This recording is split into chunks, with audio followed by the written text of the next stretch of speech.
Hello दोस्तों, A5 books में आपका फिर से स्वागत है। वॉरेन बफे की नेटवर्थ के बारे में तो आप जानते ही होंगे, लेकिन क्या आप जानते हैं कि उनकी 50% से ज़्यादा नेटवर्थ 60 साल की एज के बाद बनी है। इस रीज़न को साइकोलॉजी ऑफ मनी में ऑथर बहुत अच्छे से एक्सप्लेन करते हैं कि अमीर बनने के साथ साथ अमीर बने रहना भी ज़रूरी है। और इसके लिए मिलीनियर्स, चाहे वो वॉरेन बफे हों, ओयो के CEO रितेश अग्रवाल हों या मुकेश अंबानी साहब, ये लोग इन दो फाइनेंशियल प्रिंसिपल को ज़रूर फॉलो करते हैं। नंबर 1 कंपाउंडिंग और नंबर 2 है अमीर बनने के बाद अमीर बने रहना। आइए इसे एग्जाम्पल से समझ। दोस्तों, इस चैनल पर हम आपके लिए फाइनेंशियल एजुकेशन, लीडरशिप और सेल्फ इंप्रूवमेंट से रिलेटेड बुक समरीज की वीडियो लाते रहते हैं। इसी तरह की नॉलेजेबल वीडियो से बेनिफिट लेने के लिए वीडियो को लाइक करके और चैनल को सब्सक्राइब कर लें। तो चलिए फिर शुरू करते हैं। कंपाउंडिंग, ये तो आप जानते हैं कि compounding is the 8th wonder of the world. Warren Buffett आज वेल्थिएस्ट पर्सन में से एक हैं। उनके बारे में 175 से ज़्यादा किताबें लिखी जा चुकी हैं। अगर एक लाइन में उनकी कामयाबी को समराइज करें तो वो ये है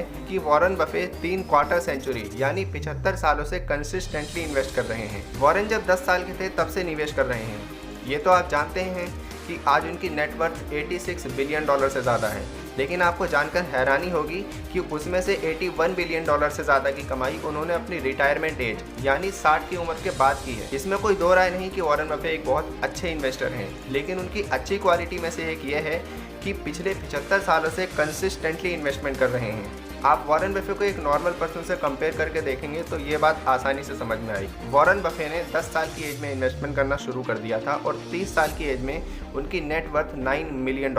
वहीं एक नॉर्मल पर्सन 20 साल तक पढ़ाई करता है, 25 साल तक अपने पैशन को, अपने आसपास की दुनिया को एक्सप्लोर करता है, तब जाकर कमाना शुरू करता है। इसलिए 30 की एज तक उसकी नेटवर्थ $25,000 के आसपास होती है। 30 साल की एज से वो निवेश शुरू करके अगर हर साल 22% रिटर्न कमाए तो 60 की एज में उसकी नेटवर्थ होगी $11 मिलियन, जो कि वॉरेन बफे की $81 बिलियन का सिर्फ 1% है। वॉरेन बफे ने 10 साल से आज 90 की एज तक कंसिस्टेंटली इन्वेस्टमेंट को बनाए रखा है। एक जगह अपने पैसों को इन्वेस्टेड रहने दिया या प्रॉफिट कमाकर उसे दूसरे इन्वेस्टमेंट पर लगाया, जिससे उनकी इनकम और ज़्यादा बढ़ गई। कंसिस्टेंटली इन्वेस्टमेंट में कंपाउंडिंग पावर ने उनका सपोर्ट किया, इसलिए आज वो दुनिया के रिचेस्ट लोगों में से एक हैं। अमीर लोगों का फाइनेंशियल प्रिंसिपल नंबर 2 है कि become rich and staying rich. इस बुक के ऑथर कहते हैं कि अमीर बनना तो फिर भी आसान है, लेकिन अमीर बने रहना चैलेंजिंग है। इसलिए हम अक्सर ऐसे सेलिब्रिटीज़, बिजनेसमैन को देखते हैं जो एक अच्छा फाइनेंशियल स्टेटस हासिल करने के बाद भी कंगाल हो गए। अमीर बने रहने के लिए ज़रूरी क्वालिटी में से एक है लॉन्ग टर्म तक सर्वाइव करना। आइए इसे भी वॉरेन बफे के एग्जाम्पल से समझते हैं। वॉरेन बफे के साथ और भी कई इन्वेस्टर्स ने इन्वेस्टमेंट शुरू की थी, लेकिन वो उनके जितने वेल्दी क्यों नहीं बन पाए?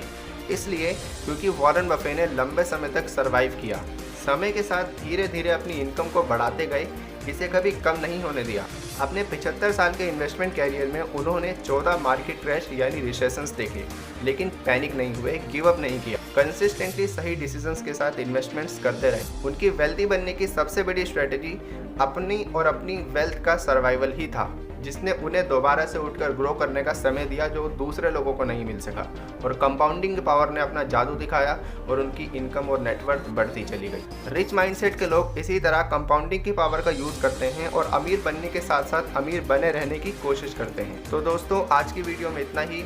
उम्मीद है कि आपने वेल्दी बनने के इंपॉर्टेंट फाइनेंशियल लेसन्स को सीखा होगा और इन्हें अपनी लाइफ में अपनाएंगे। दोस्तों, वीडियो पसंद आई हो तो इस वीडियो को लाइक करके इसी तरह की इंटरेस्टिंग और नॉलेजेबल वीडियो के लिए हमारे चैनल को सब्सक्राइब कर लें। हम मिलते हैं इसी तरह की एक नई वीडियो के साथ। तब तक के लिए wish you all the best.